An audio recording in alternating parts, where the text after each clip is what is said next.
제가 그 청킹 책을 하나 이렇게 만들어놨는데 이건 이번 주에 못 가져왔어요. 재무행정 제본화이라고 그걸 저기를 못 해가지고 그 다음 주에 만들어야 되겠습니다. 그건 이렇게 돼 있어요, 쌤. 그게 한 100, 이것만 해요, 이것만 하는데 행정학 전체에서 꼭 외워야 될 것들이 있죠. 그걸 지난번 같이 청킹 형태로 모아놨어요. 모아놔서 외우기 좋게 해놨고, 뒤쪽에 일본의 수호마게테가 슈마와 박사가 어떻게 찍는가, 어떻게 찍을 것인가, 그 부분도 좀 실어놨어요. 그래서 시험 문제 모르는 문제 나왔을 때 어떻게 찍을 것인가에 대해서 조금 그때 이제 강의도 할 거고 특강 때 강의도 할 거고 그걸 국가직에서 한번 실험해보고 지방직에서 또 한번 제대로 해보면 되겠죠. 그래서 시험 문제는 제가 보기에는 거의 다 거의 크게 떨어질 수도 있겠지만 거의 몇 문제 한 과목당 한두 문제로 떨어지는 거잖아요. 모르는 문제, 헷갈리는 문제. 그럴 때 어떻게 접근할 것인가. 모를 때, 헷갈릴 때. 그럴 때 확률을 좀 높여드리겠습니다. 확률을 한 80%로 50% 확률을 80%로 높이면 합격하는 데 지장이 없을 거라 보고 자, 그 다음 예산의 원칙이라는 게 있어요. 예산의 원칙. 자, 좀 봅시다. 지금 기초하고 있습니다. 기초에서 우리가 의 부분에서 아까 좀 봤었고 예산 관련 법률이 있는데 잠시 놔두고 예산의 원칙을 보려고 합니다. 예산의 원칙.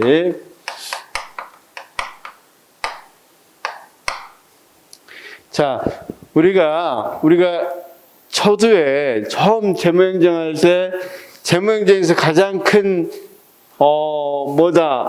핵심은 뭐라고 그랬습니까?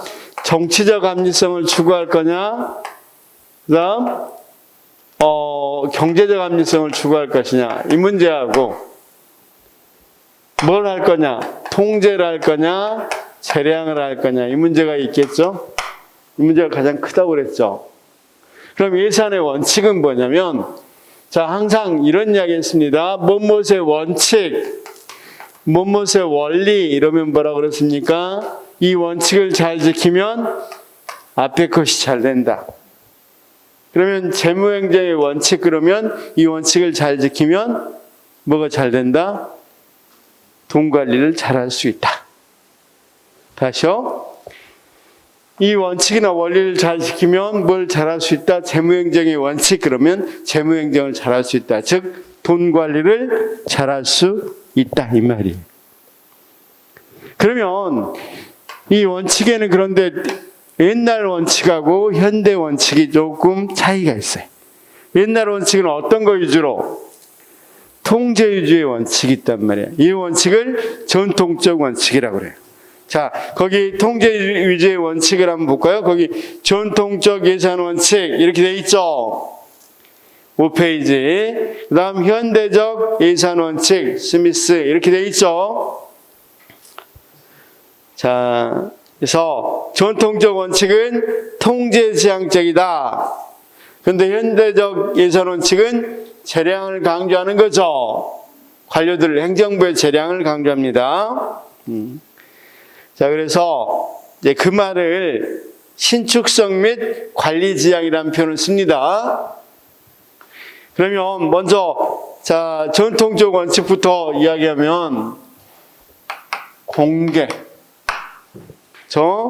공개성의 원칙. 자, 생각을 해봐. 통제가 목적이었던 전통적 입장에서는 예산은 공개하여야 통제할 수 있겠어, 없겠어? 공개가 안 되면 관료들이 어떻게 썼는지 모르겠잖아. 그럼 통제할 수 있어, 없어? 없으니까 일단 무엇을 해라? 공개를 해라. 공개성의 원칙. 두 번째, 명확성, 명료성, 명확하게 알 수 있도록 예산을 정리해 주라. 예산을 나중에 발표를 하지, 공개를 하잖아요. 어차피. 그럴 때 어떻게 썼는지 한눈에도 알 수 있어야 되겠죠. 명확해야 되겠죠. 그래서 명확성 또는 명료하게 해라. 그래서 명확성, 명료성의 원칙 이렇게 되어 있습니다. 자, 그래서 명료성.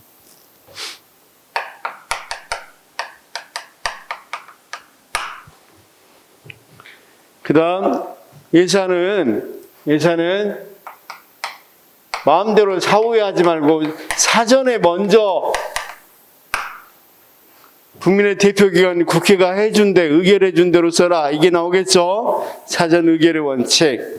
그 다음 자 우리가 한정성의 원칙 거기 있는 것처럼 한정성 또는 한계성 이렇게 부르는데 한정성의 원칙. 이 원칙들이 많이 헷갈리니까 꼭 잘 봐둬야 돼요. 그 다음 무슨 원칙? 통일성의 원칙. 모든 예산은 국고에 일단 넣었다가 써야 된다. 통일성의 원칙. 국고에 들어와야 됩니다. 그 다음 거기 있는 것처럼 단일한 국고에 들어와야 된다. 그 다음 예산은 하나여야 뭐 할 수 있겠어 우리가. 예산 여러 개는 통제하기 좀 힘들겠죠. 그래서 단일성의 원칙, 그렇죠? 그다음 예산 총계주의, 완전성의 원칙. 이건 설명하겠습니다. 그다음 그렇죠. 될 수 있으면 예산과 결산은 뭐야 되겠어요? 예산 미리 예측한 거 나중에 다 쓰고 난 거 결산하고 어느 정도는 좀 맞춰줘야 되겠죠. 정확성의 원칙. 쌤 이게 시험에 굉장히 많이 나와요. 그 다음 이게 어려운 게 뭐 때문이냐면 일단 어려운 게 뭐 때문에 그래요? 이 용어를 쓴 사람이 좀 정확한 용어가 아닌 것 같아요. 그래서 사실은 완전성, 한정 막 조금 헷갈리죠. 단일성, 완전 이런 말들이 헷갈린단 말이에요. 그렇죠? 그래서 자 우리가 총계성, 먼저 공개성 여기는 예산은 공개해야 된다. 그렇죠? 그런데 항상 여기에 뭐가 시험에 많이 나오냐면 공개성의 원칙에 대해서 정의하고 예외가 있어요. 예외. 공개 안 해도 되는 거. 거기 뭐 어떤 것이 예외로 되어 있습니까? 공개성의 원칙에 국가정보원 예산, 국방부 일부 예산 등은 안보를 이유로 공개하지 않죠. 근데 이런 건 조금 쉽게 접근할 수 이해가 되잖아. 그래서 시험에 잘 안 나온 부분이고 명료해야 된다. 명료성의 원칙. 그래서 자 예산 공개 전제 조건으로 예산 구조나 과목 국민들이 이해하기 쉽도록 수입과 지출에 대한 내용이 합리적으로 분류하고 수입과 세출의 추계가 명료해야 한다는 원칙. 그래서 최근의 제도로서 항목별로 예산을 구분하지 않는 총괄 예산이라든가 예비비. 자 우리가 총괄 예산은 어떤 예산입니까? 예외가. 아까 여기는 예외가 뭐였어요? 거기 있는 것처럼 국가정보원 예산이었었죠. 대표적인 게 국가정보원 예산. 뭐 정보비. 그러면 여기 예산이 명료하지 않는 게 총괄 예산. 총괄 예산은 정확히 어디에다 쓰라는 게 아니라 그냥 총액으로 주는 거예요. 총액으로. 그러니까 명료하지는 않죠. 어디에 써야 되는 게 총괄 예산 같은 거. 자, 그 다음 안전보장과 관련 예비비 이건 그냥 넘어가도 되겠고 총괄 예산이 대표적인 거고. 이제 자 사전 의결에 대한 원칙을 한번 볼까요? 사전 의결. 사전에 먼저 의결을 해야 되는데 이것도 예외가 있을 수 있어. 자, 우리나라에서 자, 예산을 짜야 되는데 12월 31일까지 어떻든 통과해 줘야 되겠죠. 회계연도 개시 전까지는. 자, 2024년 회계연도는 2024년 1월 1일이죠. 근데 2023년 12월 31일까지 회계를 사전에 의결을 안 해줘 버렸어. 그럼 우리나라는 무슨 예산을 짠다고 그랬어? 어떤 예산에 따라서? 준예산에 따라서 예산을 집행한다고 그랬죠. 그럼 준예산은 사전에 의결 받았어, 안 받았어? 안 받았죠. 그러니까 당연히 준예산은 무엇에 예외가 되겠어? 사전 의결에 대표적인 예외가 될 수 있겠죠. 그 다음 또 어떤 것도 예외? 전용. 그 다음 사고 이월. 재산상 자, 전용은 우리가 잠깐만 뒤로 갔다 와서 예산의 분류에서 한 번만 보고 와서 보도록 하겠습니다. 우리나라 실제로 예산을 짜는 걸 보면 30페이지 갔다 올까요?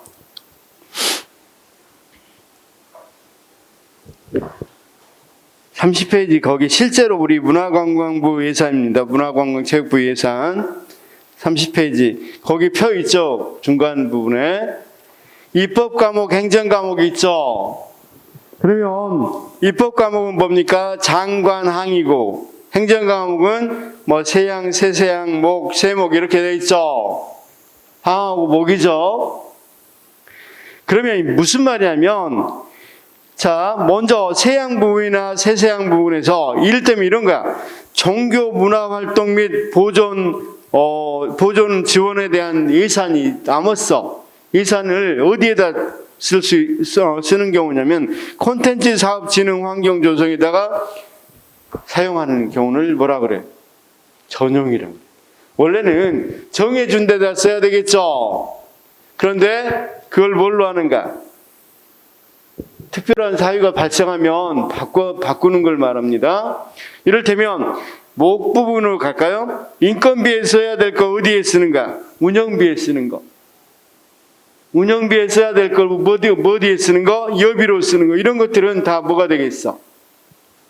말 그대로 행정 과목에서 다른 데다 이렇게 다른 부분에다가 다른 항이나 목에다가 쓰는 거죠. 이걸 뭐라 그러냐면 전용이라 그래요. 전용. 이건 나중에 굉장히 시험에도 잘 나오니까 잘 봐둬야 됩니다. 거기 앞에 이용 과목들 있죠. 이용 과목들. 그러니까 입법 과목이라고 나오는 거 있죠. 30페이지에서. 입법 과목은 국회 의결을 거쳐야 돼. 이럴 때는 문화예술을 관광 쪽으로 옮겨 쓰려고 한다고 생각해봐. 선생님, 관 쪽에서, 장관항에서 관 쪽에서 문화예술에 배당된 것을 관광 쪽으로 배당을 옮겼어. 그러려면 국회 의결을 거쳐야 돼. 그러니까 이용은 국회 의결을 거쳐야 되니까 사전 의결한 거죠. 그러니까 여기 예외가 아니고 뭐만. 근데 전용은 행정과목 그 뒤쪽에 있는 건 세부적인 거잖아. 그런 것들은 특히 안 거쳐도 된단 말이야. 그래서 이 전용도 무엇에 예외가 된다? 사전 의결에 예외가 된다. 그렇죠? 이 전용이 뭔지 뒤에 계속 나오니까 지금은 이런 거다는 것만 알아두시면 됩니다. 행정 과목 간에 옮겨가는 걸 말합니다. 그 다음 거기 사고 2월 그냥 편하게 들어요. 이거 계속해서 나오는 거니까. 2월은 말 그대로 다음 연도로 옮기는 걸 말하죠. 근데 제가 쭉 2024년 예산을 언제 짠다고 그랬어요? 2023년 9월 2일까지 짜서 보낸다고 그랬죠.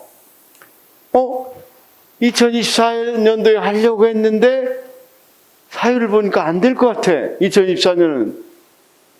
그럼 여기 이제 보내기 전이니까 명시월이라고 그래서 2024년 것이 아니라 2025년도에 하겠습니다. 이렇게 미리 알고 하는 것을 우리가 명시월이라고 그래. 명시월. 그런데 이런 경우도 있겠죠. 봐봐요.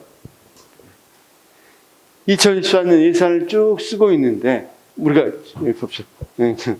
2023년 예산을 쭉 쓰고 있는데, 원래는 이제 도로 건설을 하기로 했어. 도로 건설을 하기로 했는데, 너무 비가 많이 왔어. 갑자기 가을인데, 비가 너무 많이 와서 돈을 집행을 해야 되겠죠. 이제 5천억짜리인데, 돈을 줘야 될 거 아니야, 이 5천억을. 만약에 2023년 12월 30일까지 해야 되는데, 딱 보니까 비가 너무 많이 와서 이게 끝나지 않았어, 공사가. 근데 줄 수 있어, 없어? 그러니까, 좋아, 이게 3천억은 이미 줬다 합시다. 나머지 2천억, 이제 남은 구간을 하려고 그러는데, 비가 많이 와서 못 했단 말이에요. 그럼 언제 해야 되겠어? 2023년 다 했는데, 12월 때 다 넘어갔는데 못 했어. 그럴 근데 안 했는데 줘버려? 말이 안 되죠. 그럴 때 2024년도로 이 돈을 옮겨야 될 거 아니에요. 예산을 옮겨야 될 거 아니에요. 그때 하는 걸 무슨 2월이라 그러면 사고2월이라고 그래요. 근데 사고2월은 의회의 승인을 받을 수 없겠잖아. 어쩔 수 없는 경우잖아. 방금같이. 비가 가을에 갑자기 그렇게 많이 올 줄 누가 알겠어요. 그쵸? 그럴 때 옮겨가는 걸 무슨 2월이라 그러면 사고2월. 그러면 사고2월은 국회 의결을 거쳤어요? 안 거쳤어요? 안 거쳤죠, 일단은. 명시2월은 아까 이미 예상되니까 미리 이걸 2024년 안 쓰고 2025년도에 쓸게요 하고 미리 받아놨죠? 아니, 딱 2024년도 쓰려고 그러는데 관광에다 투자하려고 했는데 코로나가 와버린 거야. 2023년 6월에. 그러면 예상할 수 있겠어, 없었겠어? 2024년 쓰기가 어렵다는 걸 예상이 딱 되죠? 그러면 2025년도에 쓰기, 이렇게 할 수 있겠잖아. 이럴 때는 미리 그래서 국회에다가 제출할 때 예산 총액도 제출하지만 명시유월비라는 것도 제출을 해요. 그래서 이미 국회 의결을 거쳐요. 이건 그럼 알았다. 24년도 말고 25년도 써라. 이렇게 나온단 말이야. 그런데 사고2월은 방금 계속 쓰다가 갑자기 뭐야? 11월쯤 돼가지고 완전히 폭우가 내려서 도로공사가 안 되네. 안 했는데 돈 줄 수 없죠. 그런 거는 옮겨 뒤에 쓰는 걸 사고2월이라고 그래. 그 다음 재정상의 긴급명령, 성결처분, ABB의 지출 이런 것들은 자 당연히 뭐 하겠어요. 긴급명령 같은 건 긴급하니까 의결 받을 수 없겠죠. 그래서 시험에도 잘 안 나옵니다. 앞에 있는 세 가지가 잘 나오니까 세 가지 정도를 잘 알아두시면 됩니다. 말다시피 성결처분은 미리 처분하는 걸 말하죠. 근데 행정법에서도 배웠잖아. 성결처분권. 그쵸? ABB 이미 정해진 건 지출은 구체적으로 미리 의결받지는 않아요. ABB는 나중에 한번 더 보겠습니다. 그 다음 무슨 원칙이 있다고요? 한정성의 원칙. 이건 문제를 풀어보면서 다시 한번 보겠지만 예산 집행 과정의 통제 기능을 가장 잘 반영하는 원칙으로 예산의 목적 사용 금지, 예산에 정해진 목적 사용을 벗어나서는 안 된다. 그다음 초과 지출을 해서도 안 된다. 그 다음 연도 변경을 해서도 그 연도에서만 써야 된다. 이렇게 이야기했었죠. 그러면 거기서 한 예외가 쭉 보니까 보면 자, 한정성에 대한 예외는 거의 세 가지가 있는데 특히 목적의 사용은 아까 정해진 목적에서 사용이 바꿔지는 거 뭐라 입법 과목에서 바꿔지는 걸 뭐라 그랬어요? 이용. 행정 과목에서 바꿔진 건 전용. 이용은 사전에는 받았지만 목적 외의 사용이죠. 그렇죠? 사용 물론 아까 관광으로 옮겼어. 그러면 당연히 미리 사전에 국회 의결을 받았지만 목적대로 사용 안 하는 건 확실하죠. 그래서 여기 이 한정성의 원칙에는 이용과 전용이 들어가고 그 다음 초과 지출을 하지 마라 그랬는데 예비비는 예상할 수 없어서 미리 총액으로 이렇게 예비비를 받아놨는데 그걸 지출하게 되면 당연히 초과 지출되는 거죠. 이제 아까 우리 쌤이 추경을 이야기했는데 추경은 이럴 때 합니다. 우리가 본예산이 통과됐어. 작년 같은 거 한번 생각해봐. 이미 예산이 통과됐는데 우리가 코로나니까 너무 자영업자들이 힘들어한단 말이야. 그럴 때 어때? 본예산 말고 추가 경전 예산을 짜서 우리가 추경을 얼마 한다. 그래서 자영업자들 돈 도와주고 막 그런 거 있었죠. 그럴 때 짜는 게 추경이야, 추경. 그러면 추경은 정해진 예산 더 쓰는 거잖아. 그쵸? 자, 아까 본예산에서 짜놓은 거에다가 비목을 추가할 수는 없잖아, 이건. 그리고 이거 추경은 누가 짜냐면 어디 정부에서 짜와요, 정부에서. 국회의원이 짜는 게 아니라 정부에서 추경을 이렇게 짜는 건데. 추경은 많이 들어봤잖아, 우리 코로나 사태 때. 안 들어봤어요? 추경이란 말은 조금 이따 또 나오니까 보도록 하죠. 추경도 무엇의 예외이다? 초과 지출의 예외이다. 그 다음, 거기는 회계연도에 맞춰서 써라 그러는데 2월에 쓰는 것 같은 경우도 어떤 겁니까? 일단 회계연도는 아니잖아. 이걸 사전에 뭐 했든 안 했든 의회 의결 거쳤든 안 했든 다음 연도까지 옮겨 쓰는 거니까 이건 뭐가 되겠어? 한정성 원칙에는 예외가 되겠죠. 그 다음 계속비도 마찬가지다. 그렇죠? 미리 의견은 받는데 계속비는 보통 5년짜리입니다. 5년짜리 공사를 할 때 미리 5년 동안 뭘 받아놔요. 이거 어떻게 쓰겠다. 근데 자, 어떻든 뭘 넘어서 회계연도는 넘어서 버렸죠. 그래서 2월이나 계속비. 자, 이건 나중에 암기하시면 돼요. 크게 암기 청킹 만들어놨으니까 그걸로 암기하면 되고 그냥 느낌은 좀 받아주시기 바라고. 통일성의 원칙은 뭐냐면 모든 통장은 모든 것은 한 국고에 들어왔다가 뭐 해야 된다? 나가야 된다. 그래서 무엇에 들어가면 안 돼? 특별하게 이렇게 만들어 놓으면 안 된다는 거야.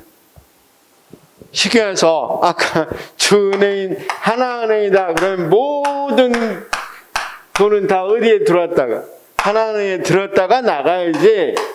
여행 간다고 시간의 수당은 여행에다 넣고 여행 간 데만 쓰고 이런 거 하지 말라는 거야. 그러면 통제하는데 어렵겠잖아요. 여러 가지 통장이 있게 되면. 그쵸? 우리가 하나의 통장이면 통제하기 쉬운데 이런 것들이 통일성의 원칙인데 거기 예외가 뭡니까? 통일성의 원칙이 목적세, 수입대책경비, 특별하게, 기금. 조금 이따 보겠지만 자, 선생님 이런 거야. 특별하게는 분명히 예외인지 알겠죠? 하나의 통장으로 다 들어가는데 안 들어가는 거 알겠죠?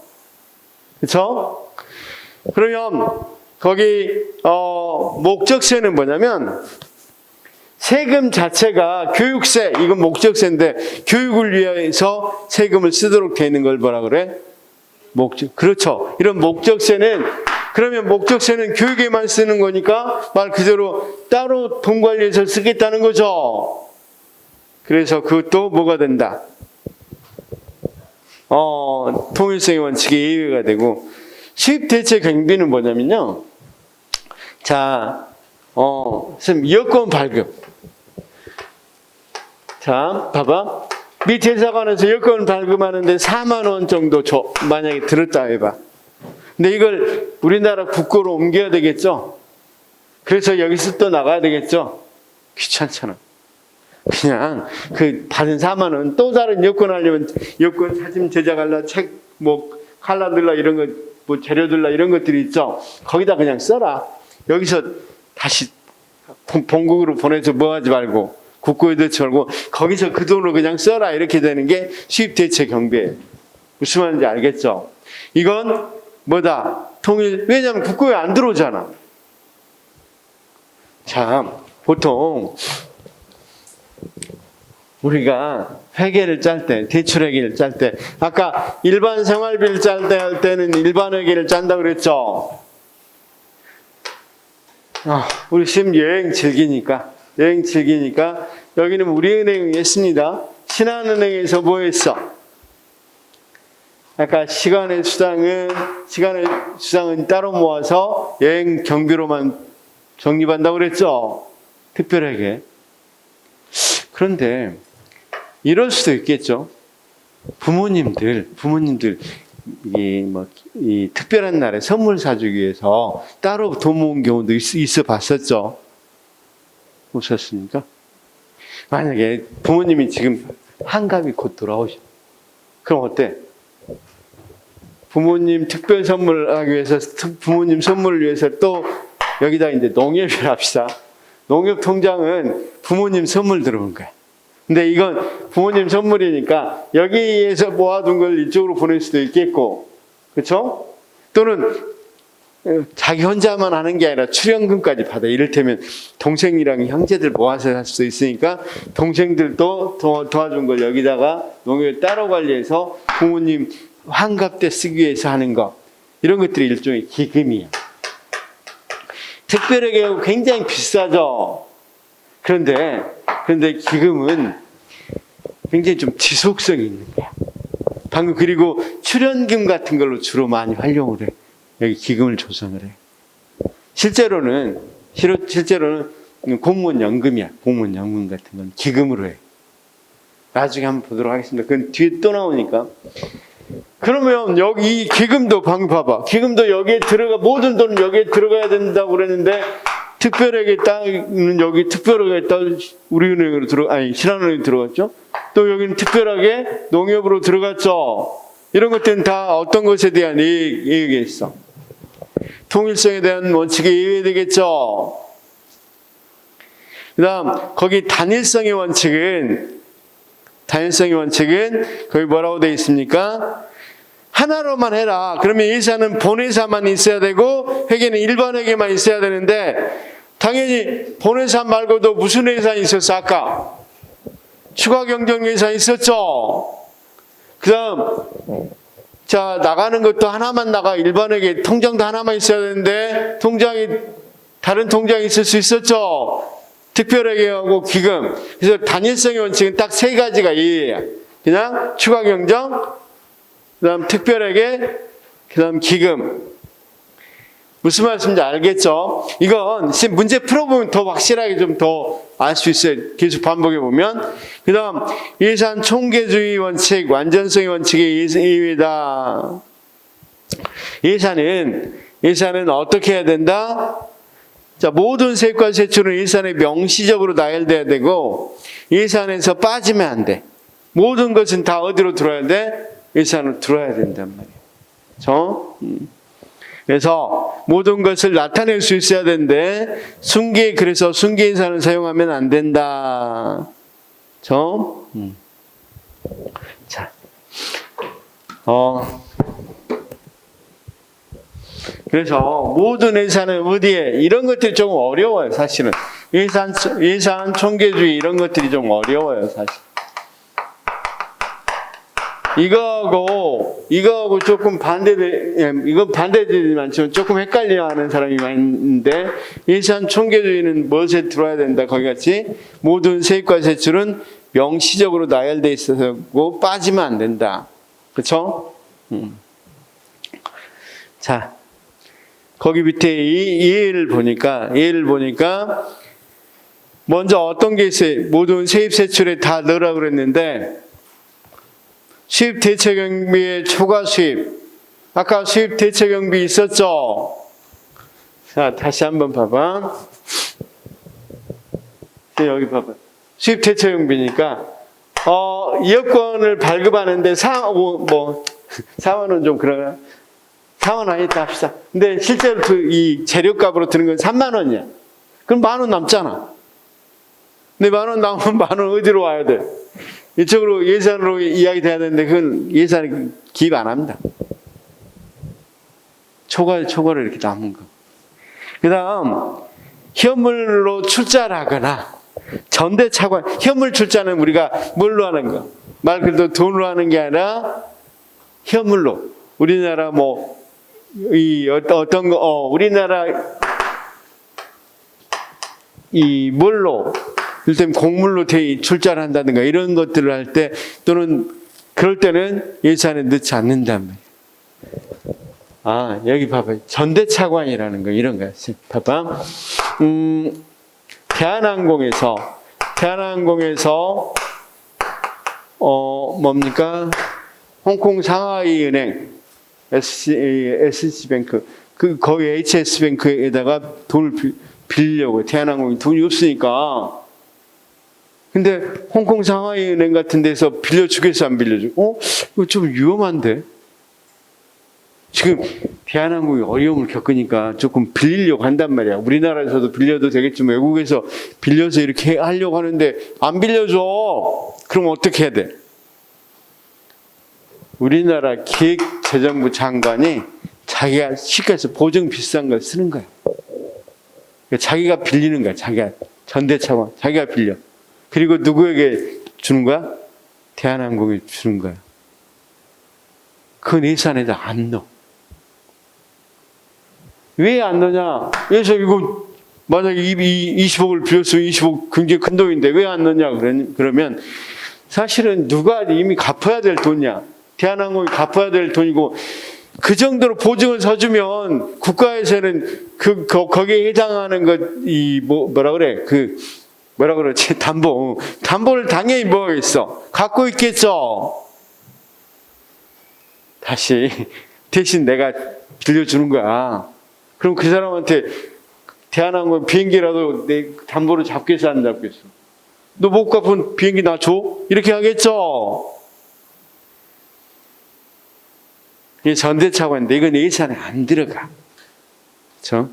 그 다음, 거기 있는 기금부터 설명할게. 기금도 역시 어떤 거냐면 예산에 안 들어가요.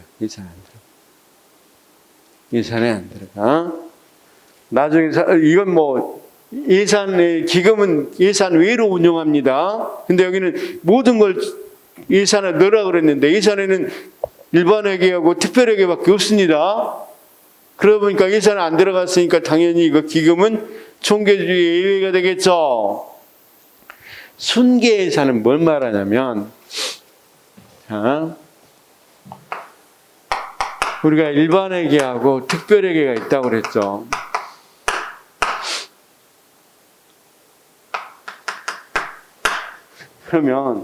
그러면 여기 아까 무슨 은행? 하나은행. 여기 무슨 은행? 신한은행. 그런데 여기 있는 것 중에서 여기다가 뭐 해야 되겠어? 여기 있는 것 중에서 돈이 좀 많이 벌었어 이번에. 그래서 여행 가는데 조금 보니까 부족해. 모아놓은 게. 그럼 여기서 여기로 보낼 수 있겠어 없겠어? 아니 우리가 여기서 여기 보낼 수 있겠잖아. 모아놓은 게 한 20만 원이 부족해. 보통 모아야 될 목표보다 부족하니까 의외로 여기서 돈이 좀 잘 벌었어. 그러면 이쪽으로 보낼 수 있겠어 없겠어? 있으면 내부 거래죠. 내부 거래. 우리 이 통장에서 이 통장으로 간 거지 밖에서 들어온 거 아니잖아. 또는 밖으로 나간 거 아니잖아. 순계예산은 이런 것들을 다 그냥 순계예산은 안 나타나. 왜냐하면 내부로 나온 것은 순수하게 뭐한 거 수입하고 지출하는 것만 나오고 이 내부에서 내부 거래 이런 것들은 안 나타나단 말이에요. 그런 걸 순계예산이면 그럼 순계예산으로 하면 이런 이 거래가 다 나타났어 안 나타났어? 안 나타나죠. 그렇죠? 그래서 이건 예외란 말이에요. 예외. 자, 지금 한 선생님들이 70% 이해는 70% 정도밖에 못 하신 것 같은데 문제를 풀면서 한번 해보도록 하죠. 자, 문제를 풀면서 지금 영어가 명확히 좀 잘 들어오지는 않죠. 그러면 문제를 좀 풀면서 합시다. 여기를 놔두고 여기 정확히 다시 한번 보면서 한번 해봅시다. 자, 먼저 7번 다음에서 설명하는 예산 원칙은 국가재정법 제17조 한 회계년도 모든 수입을 세입으로 하고 모든 지출을 세출로 한다. 53조에 규정된 사항을 제하고는 세입과 세출은 모두 예상에 계상하여야 된다. 대표적인 예산 총계주의죠. 예산 총계주의 그러면 어떤 것에 해당돼? 완전성에 해당되죠. 근데 모두 예산에 안 넣는 게 뭐가 있었다 그랬어 아까? 모두 예산에 안 넣는 거 한번 생각해 봅시다. 아까 어떤 게 수입대체 경비라는 게 있었죠. 수입대체 경비에서 초과 지출 같은 것은 아예 안 냈다고 그랬죠. 초과 수입이나 초과 지출. 그냥 수입대체 경비 이렇게 돼요. 꼭 뒤에 쓸 필요 없이. 그 다음 또 어떤 게 현물 투자. 그 다음 대한항공 대신 자기가 그렇죠. 그걸 전대차관. 그렇죠? 그 다음 무슨 예산? 순계예산. 아까 우리은행에서 하나은행에서 우리는 간 건 아예 취급을 안 한다 그랬죠. 내부 거래니까. 그 다음 아까 예산 말고 뭐가 있다 그랬어? 예산 외로 할 수 있는 게 기금이라고 그랬죠. 이게 바로 어떤 것에 대한 예의다? 예산 총계주의에 대한 예의다. 조금 더 이해는 됐죠? 자, 그 다음 두 번째 예산의 원칙과 그 내용, 예산 사항을 우선 순서대로 나열하는 것으로 예외사항을 나열하는 것을 옳지 않는 것은 사전 의결의 원칙. 사전에 의결해야 된다고 그랬죠? 여기에 대한 예외가 뭐라고 그랬어요? 준예산하고 전형이 있다고 그랬는데 거기 사전 의결. 자, 회계연도 개시 전 예산이 확정되는 것을 말하고 준예산. 그렇죠? 그러니까 사전 의결 원칙이라는 건 회계연도 개시 전에 이미 예산은 확정돼야 된다. 이거죠. 자, 2024년도면 2024년 1월 1일 이전에 이미 확정돼야 된다는 건데 확정되지 않았던 거. 이런 것들은 바로 거기 있는 어떤 거? 준예산 맞죠? 대표적으로. 그 다음 통일성의 원칙은 뭐라고 그랬습니까? 특정한 수입으로 특정한 지출을 하면 안 된다고 그랬죠. 특정한 수입으로 특정한 지출을 해서는 안 된다. 모든 것은 하나은행에 들어가야 된다. 그런데 하나은행에 들어가지 않는 것 보통 뭘로 보면 세금으로 보면 목적세가 있다. 그 다음 또 뭘로 보면 특별회계하고 기금 같은 경우도 그렇죠? 신한은행으로 들어갔지 농협으로 들어갔지 이런 것들은 통일성의 원칙의 예외라고 그랬죠. 그렇죠? 자, 또 통일성의 원칙의 예외가 하나 더 있다면 어떤 게 있다고 그랬어요? 수입 대체 경비도 그렇다고 그랬죠.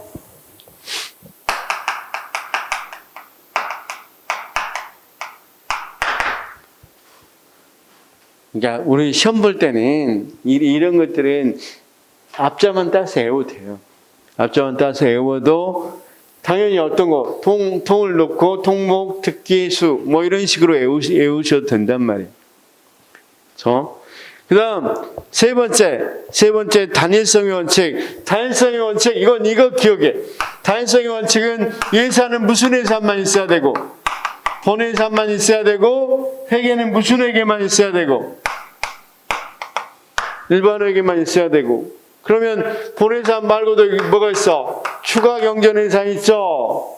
아까 통장은 일반 회계 말고도 어떤 게 있어? 일반 회계 말고도 특별회계, 신한은행하고 농협, 기금 뭐 이런 게 있다고 그랬죠. 그러면 특별회계, 기금 이게 예외가 될 수 있겠죠. 자, 단일성은 본예산과 일반 회계만 있어야 되는데 본예산 말고도 뭐가 있어? 추가 경정 예산이 있고 여기서는 일반 회계 말고도 특별회계, 기금이 있었죠. 자, 그다음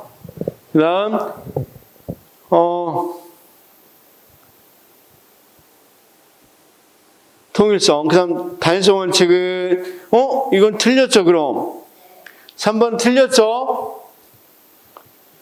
자, 그 다음 4번 완전성의 원칙. 예산 총계주의 맞죠? 거기 뭐라고 돼 있어?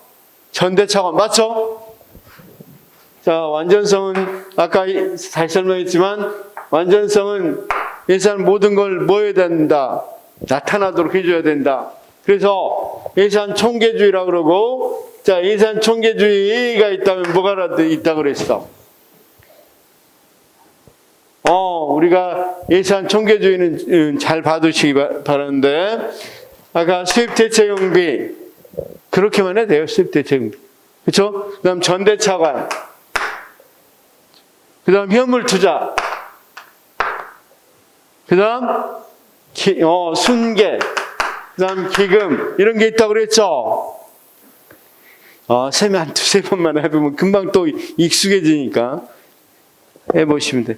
그 다음 9번 예산 원칙에 대한 설명이 옳지 않는 것은 입법부가 사전에 의결한 사항만 집행이 가능하다는 사전 의결의 원칙의 이유로는 긴급명령과 맞죠? 준예산. 자, 2번 예산 총계주의는 모든 세입과 세출이 예산에 계상돼야 한다는 것을 의미한다. 이건 맞죠?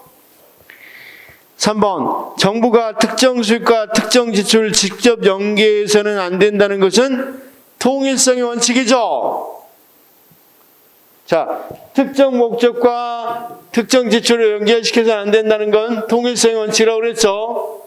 그래서 모든 국고에 다 들어오고 거기서 나가야 된다고 그랬죠. 쉽게 말해서 돈에는 꼬리표가 없다고 그래 보통. 그래서 모든 회사는 어디로? 하나의 국고로 들어와야 되는데 다른 데로 들어가면 안 돼. 그러니까 하나 은행으로 들어와야 된단 말이에요. 우리 식으로 이야기하면. 자, 그래서 그 부분 틀렸고 4번은 예산의 예산과 결산 일체 엄밀성, 정확성. 이건 여기서 이야기했는데 이 지문이 유일한 지문입니다. 기출 지문 유일한 지문. 그 다음 10번 문제 한번 풀어보십시오. 10번 문제. 예산 원칙 예외에 대한 설명 중 옳지 않는 것은 국가정보원 예산의 비공개는 예산 공개 원칙에 대한 국가정보원 예산의 비공개는 맞죠? 그 다음 수입대체경비, 차관물 차대 등은 예산 총계주의 원칙에 대한 예외이다. 뭐 나중에 보겠지만 차관물 차대랑 물론 약간 구분되는데 그렇죠? 전대차관하고 차관물 차대하고는 좀 구분되는데 굳이 구분 안 해도 크게 문제는 안 돼요. 그냥 하셔도 돼. 자, 그다음 특별회계와 추가 경정 예산은 예산 단일성 원칙에 대한 예외이다. 자, 단일성 나오면 항상 써야 될 게 뭐야? 본예산, 그다음 일반 회계. 본예산의 이 예외는 그러면 추가 경정. 일반 회계 예외에서는 특별한 단추 특기죠. 그러면 단추 특기, 단일성에 대한 자, 거기 자, 단일성 원칙에 대한 예외 추가 경정 맞죠? 4번 예산 한정성의 원칙 중 예산 목적의 사용 금지인 질적 한정의 원칙은 이건 두 번이나 지문에 나왔는데 한정성의 원칙 중에서 목적에 대해서 정해진 목적 이외로 사용해서는 안 된다는 게 질적 한정, 목적 이외로 쓰지 말라는 게 거기는 질적이라고 불러요. 질적 한계라고도 부릅니다. 목적의 사용 금지인 질적 한정의 원칙 이렇게 부른다고 그랬죠. 그럴 때 자, 예산 목적의 사용 금지인 질적 한정의 원칙은 엄격히 이용 전형이 엄격히 지켜지고 있습니까? 현재 많이 활용되고 있습니까? 현재 많이 활용되고 있습니다. 이게 지문은 여러 번 나오니까 꼭 알아두시기 바랍니다. 그 다음 11번 다음 중 예산 원칙의 예외를 옳게 짝지은 것은 한정성의 원칙 예외가 뭡니까? 한정성의 원칙 예외를 한번 쭉 이야기해 보겠습니다. 먼저 어떤 게 있다고 그랬어요? 질적으로는 우리가 목적의 사용, 이용, 전용. 그렇죠. 그 다음 뭐가 있다 그랬어? 한정성의 원칙에서 목적이 말고 초과 지출을 금지해라. 이거에는 뭐가 있습니까? 예비비하고, 그쵸? 예비하고 추경. 그 다음, 회계연도를 지켜라. 회계연도를 딱딱 그 일회연도를 지켜라는 것에 예에는 뭐라고 그랬어요? 어떻든 이월하는 거. 다른 연도로 넘겨 쓰는 거. 그 다음, 계속비. 계속비도 한 회계만 쓰는 게 아니라 계속 다음 연도까지 계속 이렇게 쓰죠. 그래서 이 5개를 골라봅시다. 거기 6개를. 그러면 한정성의 원칙에서는 1번 목적세는 아니고 예비비, 그 다음 이용과 전용, 계속비. 2, 3, 4는 한정성의 원칙에 들어가죠. 그 다음 단일성의 원칙. 단일성은 아까 단추특기라 그랬죠. 그러니까 단추특기만 고르면 되는 거니까 훨씬 답이 하나밖에 없죠. 4번밖에 없죠. 그래서 차라리 단일성의 원칙에 단추특기를 외워놓는 것이 훨씬 뭐한다. 이런 식으로 특강 때는 할 거고, 앞으로는 앞으로는 지금 이거 5권째 만들어 드렸는데 이거 하고 청킹책하고 2권만 갖고 할 겁니다. 그 다음 그걸로 계속해서 문제를 풀어나가겠습니다. 자, 12번 문제는, 그러면 12번 문제.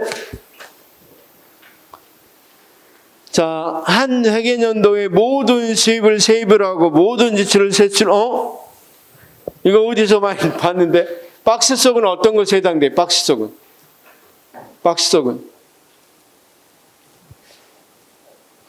속은 무엇에 해당돼?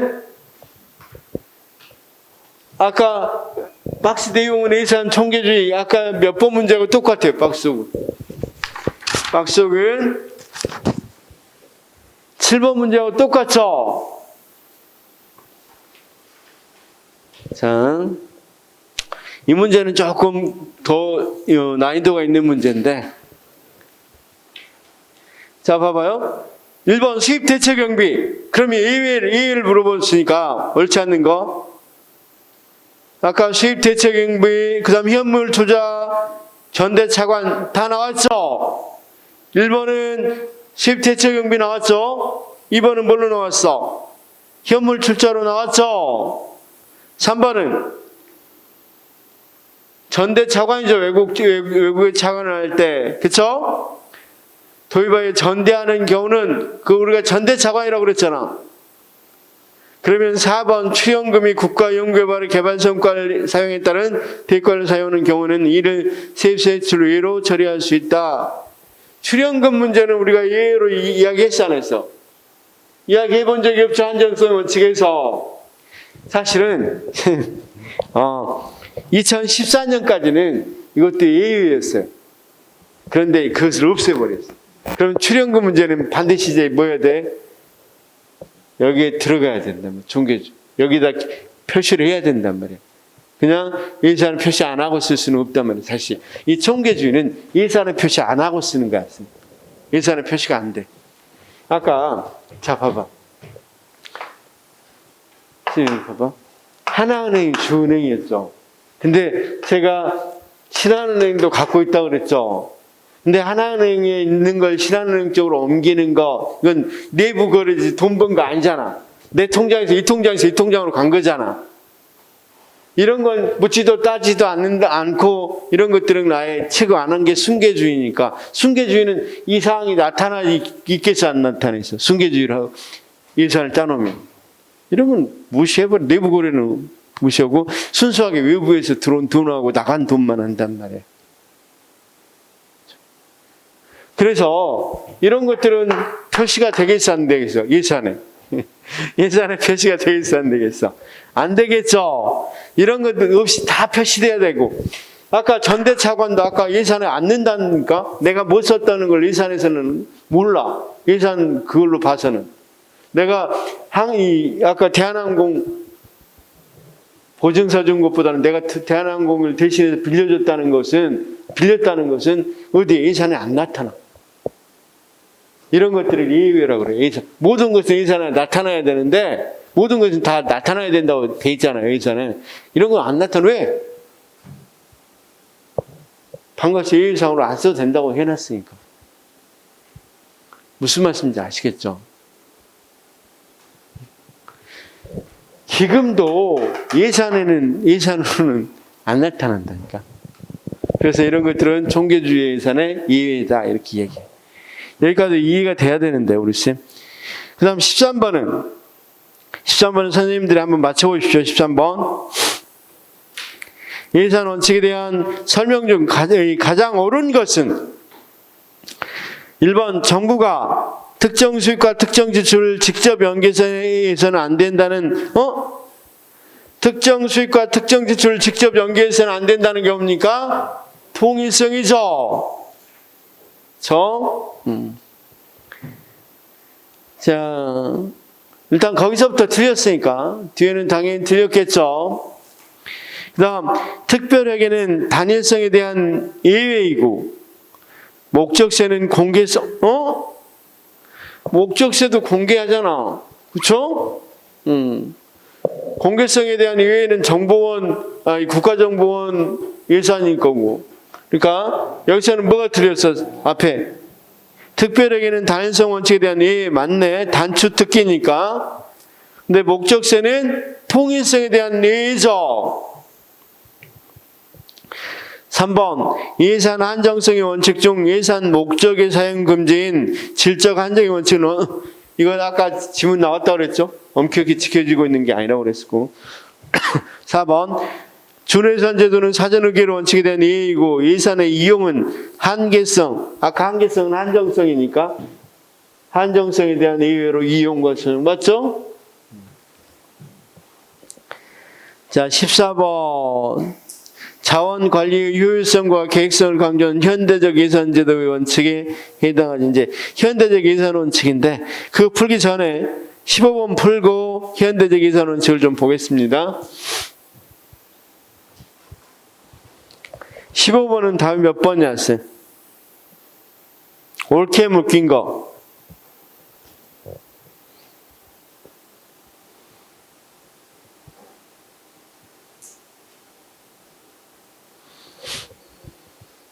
(1번은) 자 목적세는 통일성에 대한 의의고 2번에 공개성의 원칙에 대한 수입 대책 경비는 통일성이나 완전성에 대한 의의죠. 그 다음 자 통일성의 원칙의 의의는 추경은 아니라고 그랬죠. 추경은 우리가 뭐 한계성이라든가 단일성에 대한 의의고 그다음 한계성 또는 한정성에 대한 이해는 준예산은 사전 의결 원칙의 이해고 완전성의 원칙에 대한 이해는 전대차관 그쵸? 완전성은 이거라고 그랬으니까 아까 예산 총계주의 전대차관은 예산에 나와 안 나와? 안 나온다고 그랬잖아 그쵸? 자 그 다음 이거 하나만 더 보면 예산 원칙 중에서 우리가 아까 재정에서 가장 중요한 게 통제하고 뭐라고 그랬어? 재량이라고 그랬죠? 자,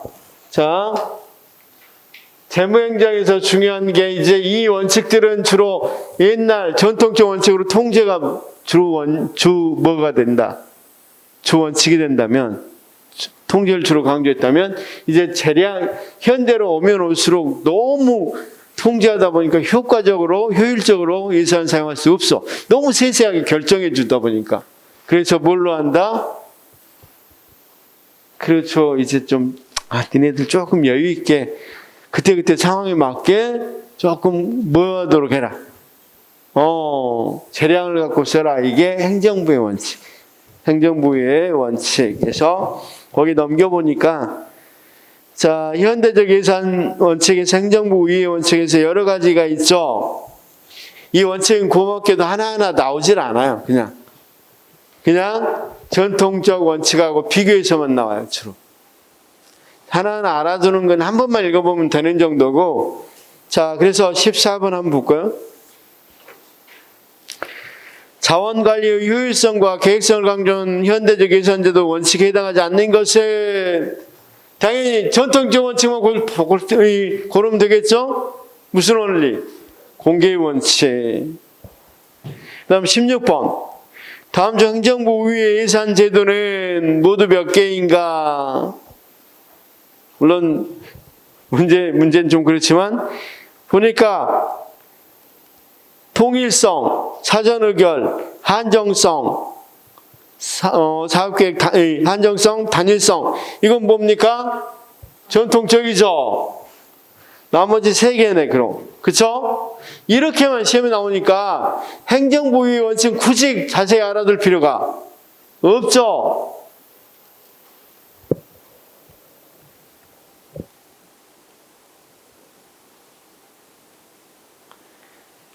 자, 그래서 여기까지 일단 예산의 원칙까지 들어가 알 수 있겠어요? 그러면 지금 했던 걸 살짝 정리해 보면 여기는 우리가 의회에서는 어떤 것들을 봤어요? 자, 예산의 성격 봤네요. 그렇죠? 예산의 특징을 봤고 예산의 기능을 봤네요. 시크하고 머스그레이브. 그렇죠? 그다음 예산과 법률에 대해서 봤네요. 예산 법률주의, 예산 비법률주의. 그렇죠? 그다음 원칙에는 전통적 예산 원칙하고 현대적 예산 원칙을 봤는데 특히 전통적 예산 원칙 거의 시험에는 거의 이건 한 문제 정도는 어디에서 제목에서 나온다고 생각하시면 된다. 그만큼 많이 시험에 나왔다. 그렇죠? 우리 시험에서도 지금 8년 동안 10 몇 문제 나왔다면 최소한 한 해에 한 문제씩 나왔다는 소리죠. 그 다음, 자, 특히 이 문제는 어떻게 나온다? 원칙하고 이런 식으로 문제가 나온다. 사실 예외가 더 많이 나왔다고 생각이 들죠? 그래서 예외 부분을 잘 받으시면 되겠다. 그래서 이렇게 이해가 됐으면 다음 시간에 우리가 이걸 가지고 암기를 할 거야, 암기. 왜 암기가 필요하냐면 이해해서 답을 할 수 충분히 하겠지만 웬만한 시험은 우리가 시간으로 다투는 거니까. 그리고 영어, 국어가 우리가 시간 피사지 형태로 나온다고 그랬죠. 단순한 형태로 나오는 게 아니라 이 5급이나 7급의 1차 시험 보는 거 알죠? 그렇죠? 그래서 이런 형태로 나온다는가? 그렇다는 건 다른 말로 어떻게 나온다는가? 생각하게끔 나온다는 거죠. 단순하게 지금같이 이렇게 안 나온다는가? 그러려면 시간이 더더욱 부족해, 안 부족해? 올해 시간 부족해. 그럼 다른 과목은 될 수 있으면 뭐 할 수 있도록 해야 돼? 시간 조정 안 해주고 저렇게 된다고 한다면 다른 과목은 훨씬 더 빨리 찍어야 된다, 빨리. 제가 항상 이게 우리나라는 참 뭘 많이 해. 시행착오를 참 많이 겪는 나라인데. 그래서 어떨 때는 불수능이다. 그럼 그 다음 맨날 불수능 되고 안 했다고 그러는데 그렇게 돼서 똑같아. 지금 이걸로 바꾸자고 한다면 피서스 바꾸면 다시 뭐가 돼? 이제 영어나 국어가 굉장히 논리화된단 말이야. 논리적으로 변한단 말이야. 그러면 지금 논리적으로 변해서 그 생각하고 고민하고 하려고 한다면 시간이 좀 걸리겠죠. 제가 보기에는 분명히 문장이 길어질 수밖에 없어. 그럼 시간 걸려 안 걸려? 시간과 싸움일 수도 있어요, 이번에는. 그거 뭡니까? 인사혁신처에서 발표한 거 봤죠? 신문에 나온 거 안 봤어? 밴드에다 올려놓으려다가 에이 다 봤겠지 하고 안 올려놨는데. 그러니까 올해는 이렇게 방향을 하고 아마 급격하게 바꿔지지는 않지만 그런 부분적으로 조금 하게다 보면 최소한 이제 20문제에서 5문제는 그런 식으로 넣는단 말이야. 그래서 지금같이 단답형을 없애겠대요. 단순하게 답을 하는 걸 없애겠대요.